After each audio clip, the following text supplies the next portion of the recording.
So, you're looking to jump into the Airbnb rental game. You're very interested, want to make passive cash. Just wondering, what does a good deal look like? Well, luckily for you, with the Airbnb Analyzer, we'll go through a deal, look at the numbers, and make sure it's putting cash in your pocket. So, we'll start here. We'll put in our address, 123 Main Street. We'll say 3 bedrooms, 2.5 baths. And then let's do 2,300 square feet. All right, we have our calculations in. Remember, only change the items in green. If you like what you see, click on the link in bio. You can actually purchase this to analyze your next Airbnb rental. So let's go through the purchase of the property. So in this case, $340K, 20% down, $272K for your loan amount. For this property, I estimated at $8,000 for repairs. Depending on the level of rehab, this could be less, could be more. So now, anything in white auto calculates. So your down payment, your closing costs. Closing costs are simply fees that you have to pay when you buy a property. So attorney fees, mortgage points, transactions costs. In this case, we're estimating 2%. And then total acquisition cash is almost $83,000. And that's adding your repairs, your down payment, and your closing costs. Interest rate, 6.125, 30-year loan term. And then I'm in Charlotte, North Carolina, so a property about this size is around $1,600 in insurance and another $2,700 in real estate taxes. So your total monthly payment, when you see PITI, that's principal, interest, taxes, and insurance. In this specific case, you're looking at a little over $2,000 a month. So now, with Airbnb, of course, you have to furnish it. We're doing 3 bedrooms. So this is for kind of your right below luxury tier rate. So with your bedrooms, $2,500 a bedroom to furnish. If you want something a little bit better, you can up the cost. Or if you want something a little more economical, you can take the cost down. But your total furnishing cost is $7,500. Number of baths, 2.5. So your total bath furnishing is $1,750. And then with your square footage, we have a fixed amount here at $9. Once again, if you want to make it more luxury, you can take that number up to 10 or 11, or more economical, $7. And we get an estimate for total furnishing costs at almost $30,000.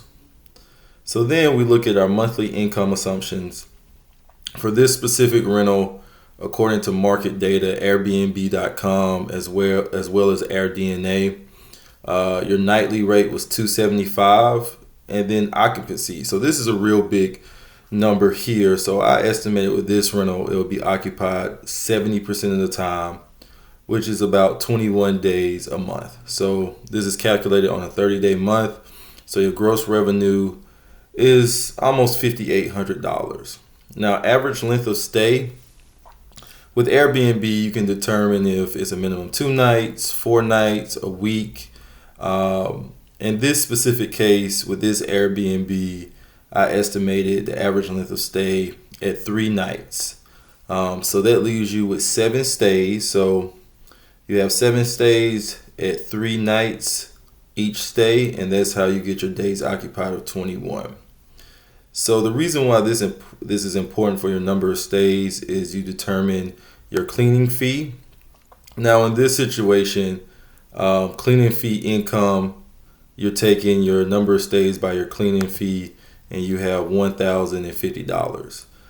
For me, as I manage this Airbnb, all of that money would go to my cleaner. So when you see cleaning fee expense, it's the same. But if you're thinking you're cleaning it yourself, you can actually add revenue for yourself. But in this case, I want it to be passive. So I'm going to leave my revenue at 0 because all of my cleaning fees will go directly to the cleaner. Airbnb host fee. This is simply, right now, Airbnb is charging 3% of your income. So that's an expense, and that's itemized here at $173.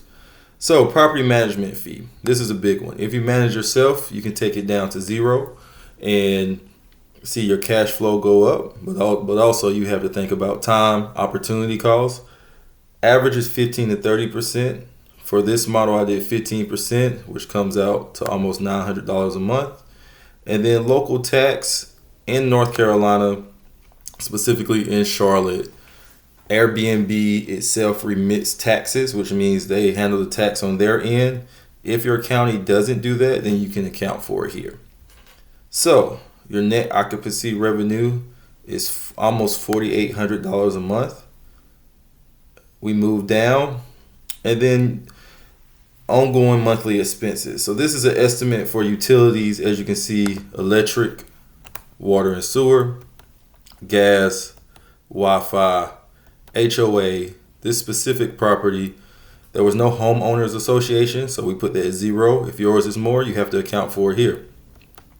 Lawn, pest, and other, $120.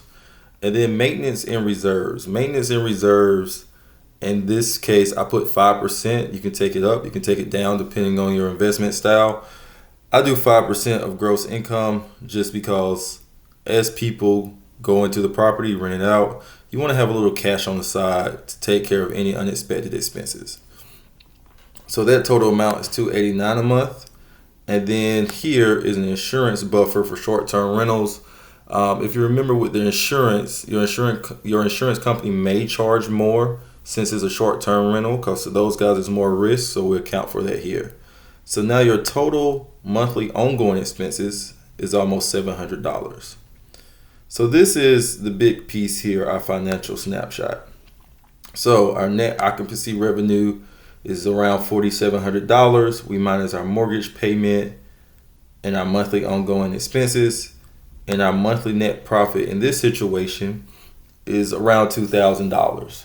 So yearly, that's around $24,000. And then here with your year one cash output.